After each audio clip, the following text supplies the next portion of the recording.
Welcome back, everyone. If you're a SASSA grant recipient, or you know someone who depends on these vital payments, this video is absolutely essential for you to watch all the way through. There's some truly shocking news just released regarding SASSA's new grant rules coming in June 2025. These are not just minor tweaks, some of these changes could affect whether or not you continue receiving your payments at all. And the worst part, many people still don't know about them. So today, I'm going to walk you through exactly what's happening, what SASSA has announced, why these new rules matter, and most importantly what you need to do before it's too late. So sit back, listen closely, and make sure you share this video with anyone who relies on their SASSA grants, because this isn't just news, it's urgent. The South African Social Security Agency, or SASSA, has officially confirmed a set of updates to their grant distribution and eligibility rules set to go into effect starting June 1 ST 2025. These updates are part of the government's broader restructuring plan for social development programs, aimed, they say, at cutting back fraud, reducing administrative overload, and ensuring the right people benefit from taxpayer money. That all sounds reasonable in theory, but the way these new rules are being applied is already causing panic among beneficiaries, especially those receiving the SRD grant, the old age grant, and child support grants. So what exactly are these new rules, and why are people calling them shocking? Well, the first major change affects the 370 Social Relief of Distress (SRD) grant. As of June 2025, recipients will now need to reapply every 3 months. Yes, you heard that correctly, every 3 months. The current rule allowed for a more extended automatic reassessment period, where once you were approved, you could continue receiving your grant as long as your circumstances didn't change. That's now being scrapped. Every 3 months, you'll have to go through the full application process again, submitting your documents, going through verification checks, and waiting for confirmation. Now, why is this such a big deal? For one, reapplying every 3 months puts enormous pressure on already vulnerable individuals. Many of the people receiving the SRD grant have limited internet access, struggle with transport costs, or don't have access to the devices or data needed to complete an online application. This will likely lead to a wave of unintended exclusions, people who qualify but can't meet the bureaucratic demands. And let's not forget the chaos this could cause within the SASSA system itself. The reapplication process, which already suffers from backlogs and delayed approvals, will now have to process millions of applications every quarter instead of annually.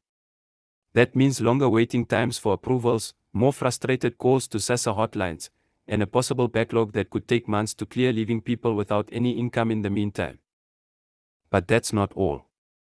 The second rule change that's shaking people up is the new income threshold for grants. In a move that's being described as quietly cruel by some advocacy groups, SASSA is adjusting the income eligibility requirements for means-tested grants like the child support grant and older persons grant. Previously, the threshold was based on a sliding scale, with certain allowances given for small income inflows, such as part-time work or support from family members. Now, the new policy strictly caps monthly income at a lower rate, and even minimal deposits like money sent by a friend or family member to help with groceries could push a recipient over the line. What does that mean in real terms? Imagine you're a grandmother raising your grandchildren on a child support grant. Your daughter, who lives far away, sends you $500 to help pay for their school uniforms. That money, if it shows up in your bank account, could now be flagged as income, and your grant could be suspended pending a full financial review. This is not an exaggeration, it's already happening in some pilot areas where the new rules have been tested. It gets worse. If you're flagged and your grant is put on hold, you don't just lose 1 month of support. You're removed from the system entirely until you reapply, resubmit your banking statements, and prove your financial hardship again. This process can take up to 6 weeks, and in the meantime, you're expected to survive without any assistance. The third shocking change is the new biometric verification system being rolled out for all grant recipients. As of June 2025, SASSA will require mandatory biometric verification for anyone collecting grants in person or through a designated third party. This includes fingerprint scans, facial recognition technology, and, in some cases, voice verification over the phone. The system is being introduced to prevent fraud and ghost beneficiaries, but it comes with serious consequences for people with disabilities, the elderly, and those living in rural areas.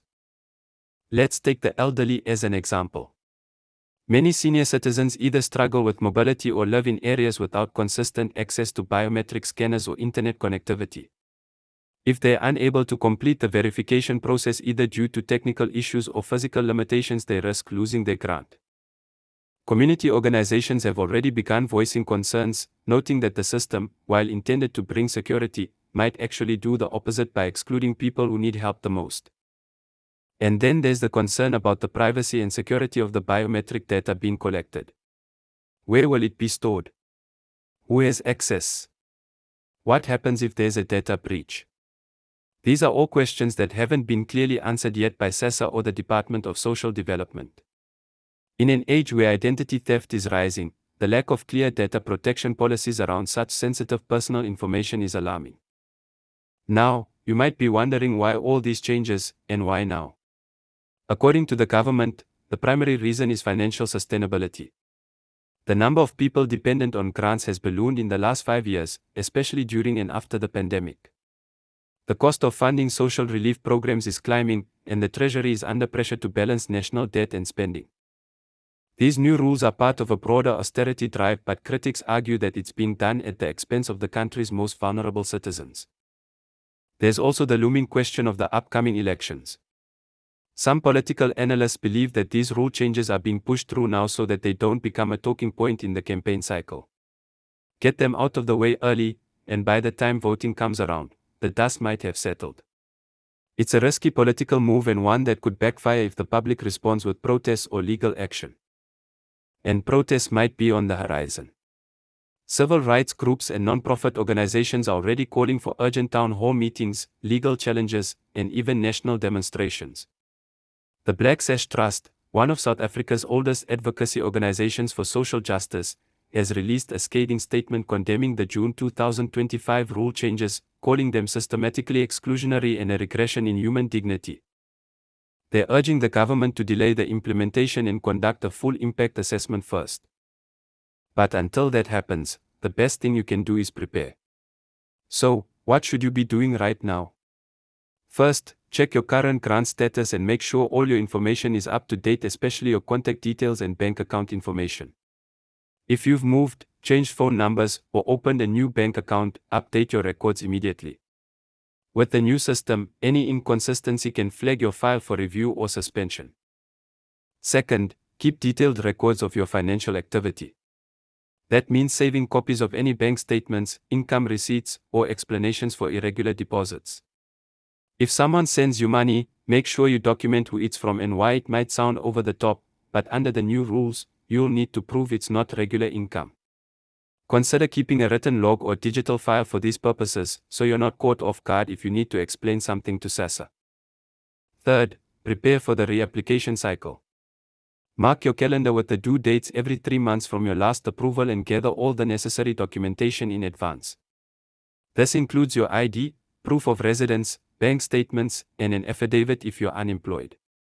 Some NGOs are offering workshops and template documents to help people get ready, so reach out to your local community center or ward councillor for assistance.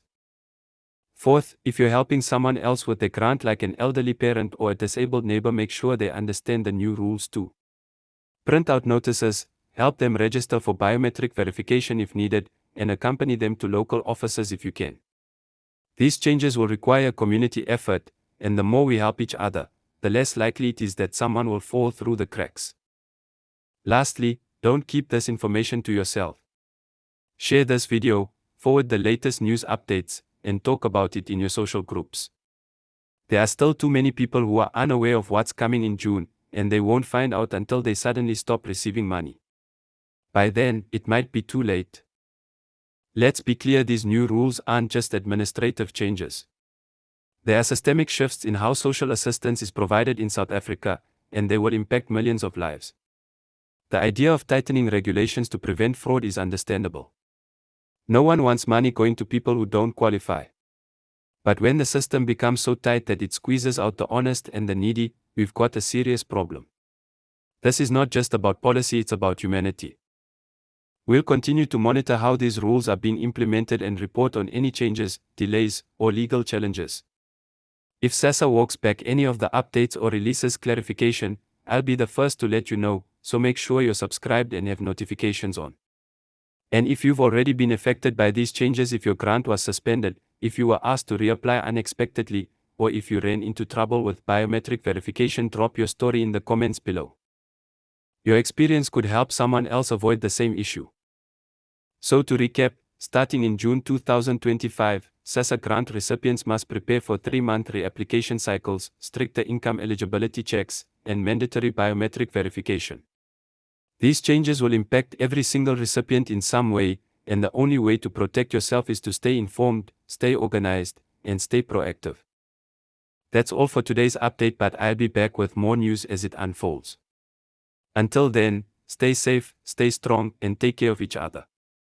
If you found this information helpful, please give this video a thumbs up, it helps more people see it. And don't forget to subscribe to the channel so you never miss a critical update. Thanks for watching, and I'll catch you in the next one.